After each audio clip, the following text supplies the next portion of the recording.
The establishment media is losing. The corporate press is collapsing. Joe Rogan is winning. As are other shows like Timcast IRL, this show, we continue to grow, we do better and better, but we're still very small relative to all of these other mainstream news programs, and especially compared to Joe Rogan. But there's a big story, a couple big stories. One about, obviously, Joe Rogan's ratings, but the other about a journalist at the CBC who has resigned, talking about how it used to be a real news company. Now it's just like a student zine writing about, I kid you not, the article she talks about where she's like confused about it is non-binary Filipinos struggling because Tagalog doesn't have non-binary pronouns or something. I kid you not. She writes, she doesn't understand why it is that is an editorial priority and other really big stories are not. And you know what? The readers of the CBC, the viewers, also have the same question. Now, as I was digging into this story and looking at Joe Rogan's ratings, I found this article from The Independent. It's titled, YouTube Takes Down Anti-Vax Joe Rogan Interview with Dr. Robert Malone, which likened vaccines to mass psychosis. Well, the controversial episode remains on Spotify. YouTube has removed a video of the full interview, which was uploaded by an unofficial channel. It was not uploaded by Joe Rogan. And a lot of people are trying to make it seem like the removal of Dr. Malone's interview, as well as Peter, I think it's Peter McCullough, was like Joe Rogan uploaded it and YouTube took it down. Rogan does not upload his episodes. He uploads clips to YouTube, not full episodes.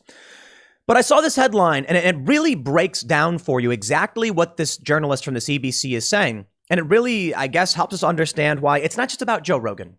It's about all of us. It's about this show. It's about you guys watching. So I'll say this before we get started. Go to Timcast. I don't normally do it in these segments, but I'm going to do it here because it's important. Go to timcast.com, become a member, help support our work. We are growing. We are funded almost exclusively by your memberships. All the journalists that we have on this website who are writing articles and fact-checking everything, it's because you guys are members. So if we're going to sit here and rag on the insane lies of the mainstream media, I would only ask you to, if you can, and you want to support our work, share this video and sign up at timcast.com so that we can keep doing this work. Because for those that may be wondering, maybe you didn't see the interview with Joe Rogan and Dr. Malone, it did not liken vaccines to mass psychosis, and it was not an anti-vax podcast. In fact, Dr. Malone is fairly middle of the road. Malone was censored from Twitter, censored from YouTube, and many of you probably know the story, but I want to give you some context before we get into talk about the bigger mainstream media problems. Dr. Malone, if you listen to this interview with Joe Rogan, he's actually very pro-vaccine, and he's actually been vaccinated. I think he's been boosted. I could be wrong, but he's not even opposed to he's very middle of the road. Look, there are people who go online and put out crazy conspiracy theories and think the worst possible thing about the vaccines. Dr. Malone isn't even doing that. In fact, I think he had many positive words to say about mRNA technology and the vaccines themselves, even pushing back to a certain degree on Joe Rogan. When Dr. Malone was bringing up Uttar Pradesh in India, where many people have claimed people are being treated with ivermectin, he actually pulled back a little bit because I think his goal is to be factual. He says, we don't know what Uttar Pradesh was treating their people with, but it may have been ivermectin. Now, that's big because you'd expect anti-vaxxers to say it's a fact this happened. I'm not here to get into the science or anything like that. I'm not here to talk about the science. I'm not a doctor, okay? You got to talk to a trusted medical professional, as I always say, as many people do. I'm here to point out that the episode was not likening vaccines to mass psychosis. Dr. Malone was talking about the censorship. He was talking about articles just like this. So I don't know if this would qualify as strong irony, situational irony, but an article lying about vaccines being likened to mass psychosis by Dr. Malone, when Dr. Malone was explaining that the fake news and the censorship is the mass psychosis. A little bit of irony in there. I guess, or maybe it's just coincidental because it would have to be the Independent making those claims or whatever, but maybe it's there. Let me show you Joe Rogan's ratings. Luke Rudkowski, you know him from Timcast IRL or from his channel, We Are Change on YouTube. He tweeted, "This is why they are afraid of Rogan." And we have this chart. Now, I want to break this down. It says the Joe Rogan Experience, 11 million views. Next up, Tucker Carlson, 3.24. The 5, 2.98. Hannity, 2.94. Fox News primetime average, 2.37. Ingram, 2.35. That's all Fox News. Fox News is the top of the charts, to be honest. Then the Rachel Maddow show at 2.2, MSNBC 1.7, and CNN 0.82. This is why they fear Joe Rogan. Now, Joe Rogan's not a late night talk show host. He doesn't do 1 hour. And this is where things actually start to look worse for the mainstream media. Now, with Tucker Carlson Tonight, The Five, Hannity, etc., and all these shows, and Rachel Maddow, they're on live for that hour. For Tucker Carlson, if you want to watch the show, you got to pay for it. It's paywalled, but you can watch it for free on TV, or I should say it's on cable, so you got to pay for cable or whatever. If Tucker Carlson put out his show as a podcast, then, because I don't think it is, I think it's on Fox Nation and you got to pay for it, then he'd probably be getting way more views as well. However, Joe Rogan getting 11 million views per episode on a 3-hour episode. Imagine if Joe broke up each one of his shows into an hour segment, like Tucker or these other shows are. They're 1-hour segments. Joe would have 3 times the viewership. Based on, so what I mean to say is, technically that wouldn't be true. He'd still be getting 11 million per episode, but his overall total viewership would substantially increase threefold across the board. That, I think, is relevant to this conversation.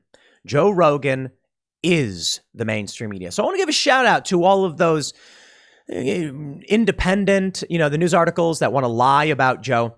Here's the funny thing about how they lie about Joe Rogan. When they say that his episode likened vaccines to mass psychosis. Who are you trying to convince? 11 million people listen to that show, and they know full well that's not true.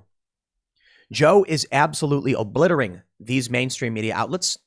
And again, I don't want to sell ourselves short. We are growing rapidly.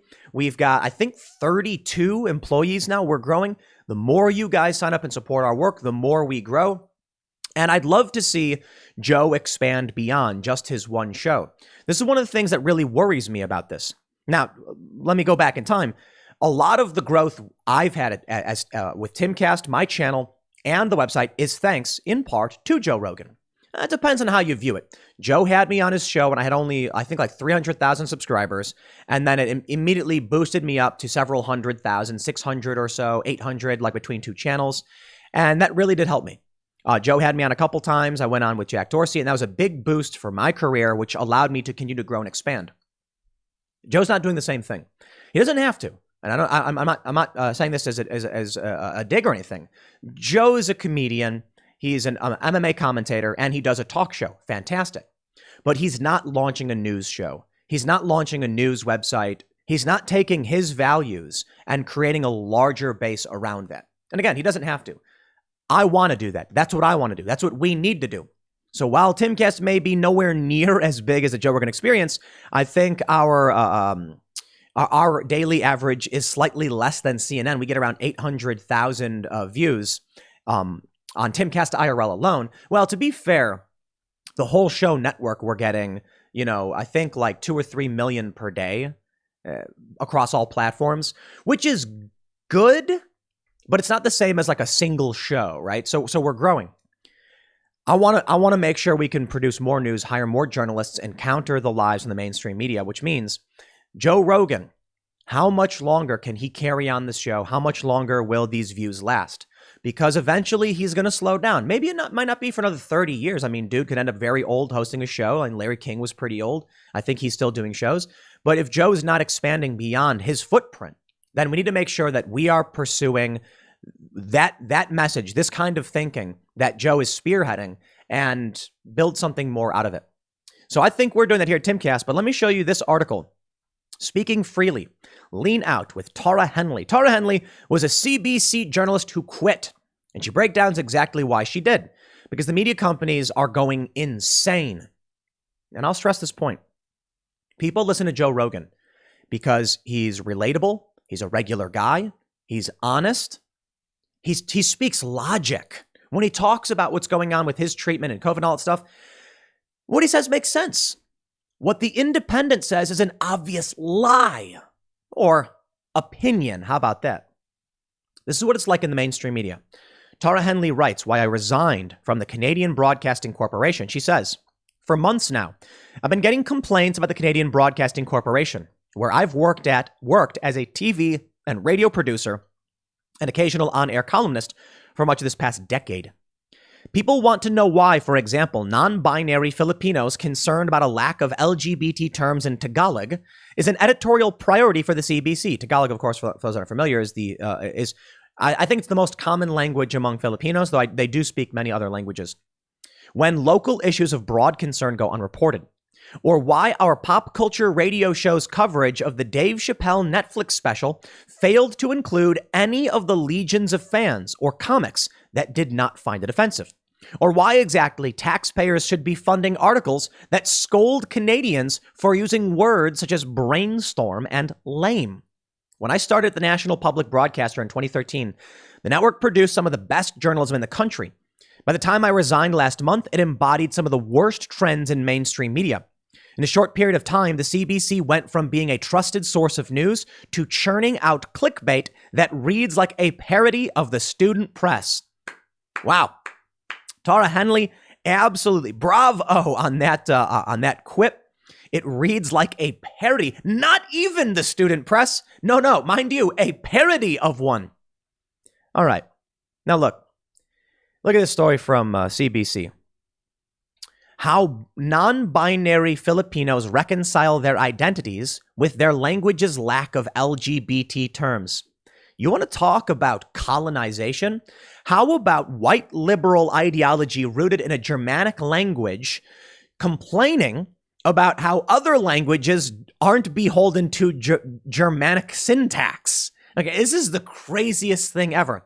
Many languages do not have non-binary words. Some do. I think Swedish is non-binary or something like that, Norse languages.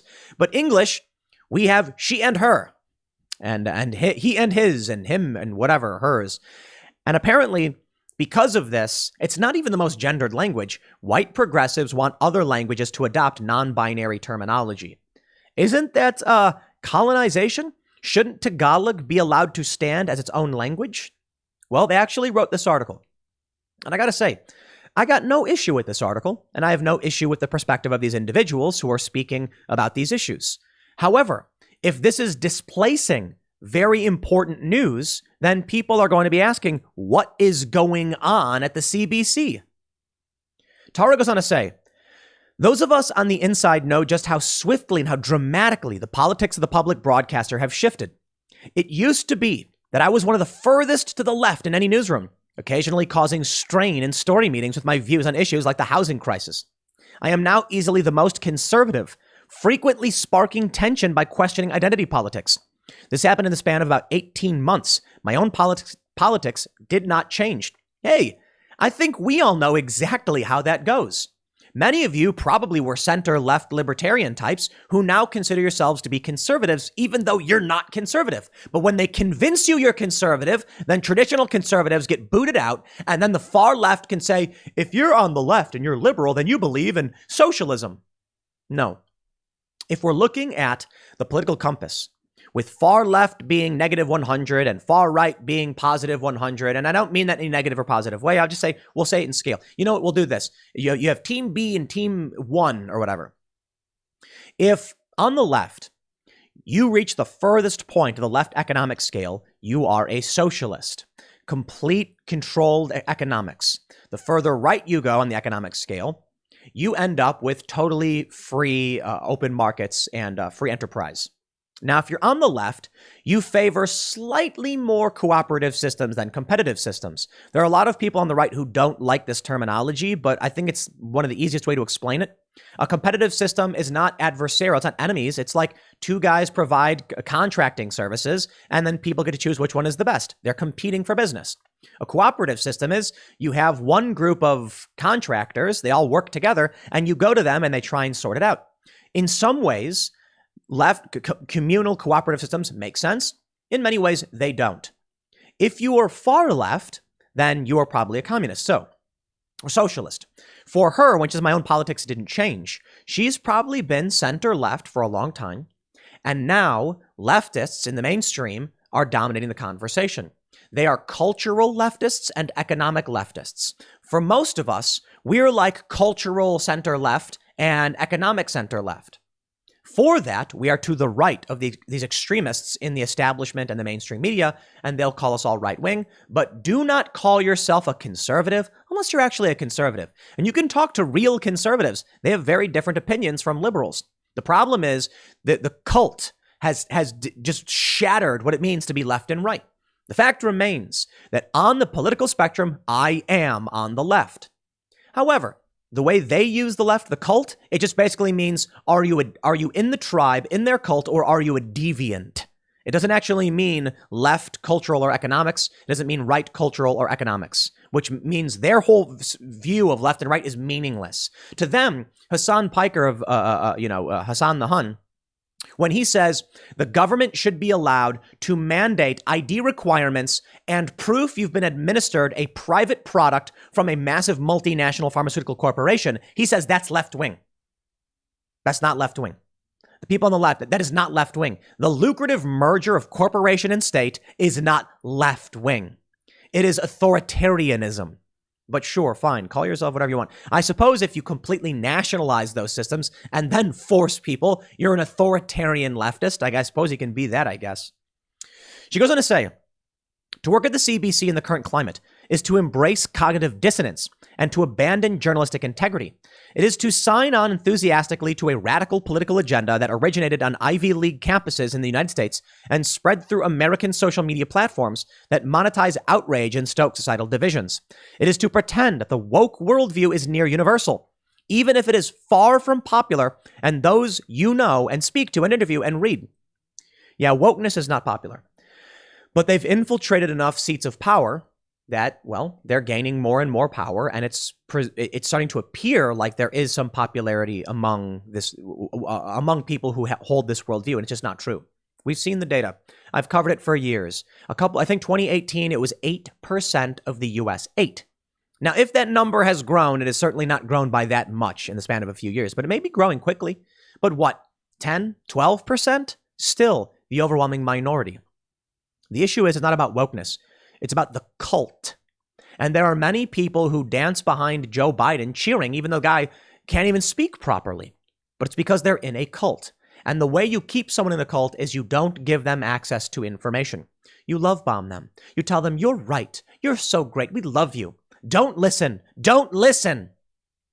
Then when Joe Biden comes out and says, "Truding on a shadow of pressure," which he literally said, they don't hear it. And so later on, they're confused when people are saying, "Let's go, Brandon," or "Turning on a shadow of pressure." Like, I don't understand what this means.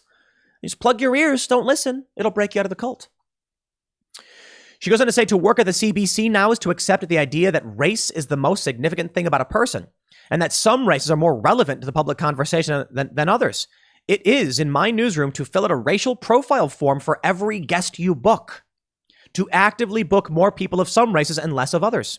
To work at the CBC is to submit to job interviews that are not about qualifications or experience, but instead demand the pairing of orthodoxies, the demonstration of fealty to dogma.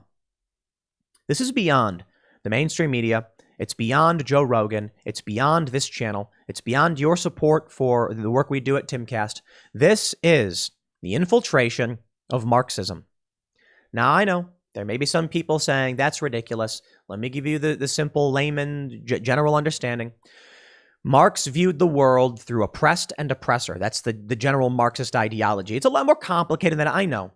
But the oppressors were the wealthy and the oppressed were the proletariat, the working class.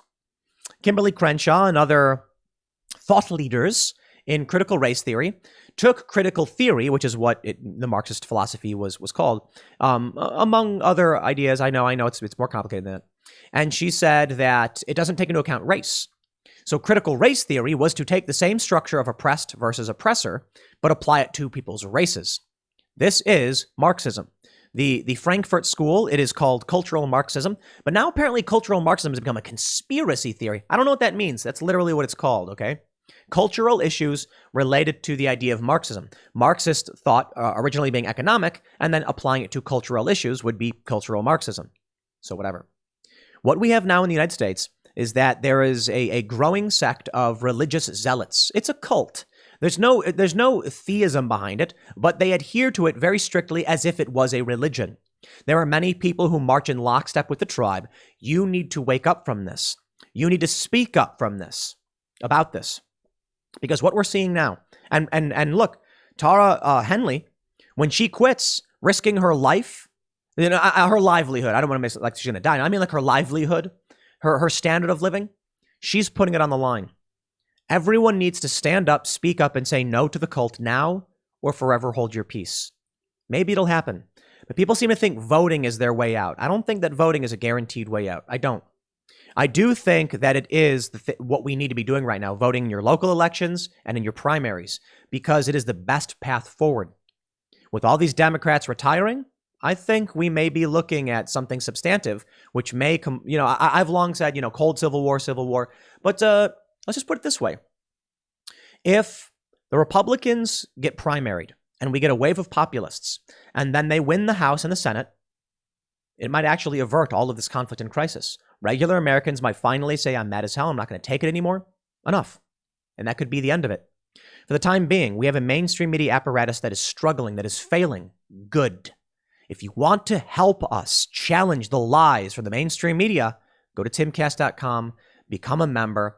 It's greatly appreciated. And I will keep speaking out against what they are lying about. Just today, we had some, corrections. I go onto the website. I try to make sure that opinions labeled opinion, that news stories are fact-based, cut and dry. Try to make sure everything is being done properly, because I think it's important that we just give you the facts. I don't want to be in charge of you or anyone. I don't care about your politics. I think you should just know what's happening. It's the best we can do. I don't want to be the authority figure over your life. So I think you should just have the information and choose for yourself. That's the way the news should be. If you agree, timcast.com. I'll leave it there. Next segment's coming up at 4 p.m. on at youtube.com/timcast. Thanks for hanging out, and I'll see you all then.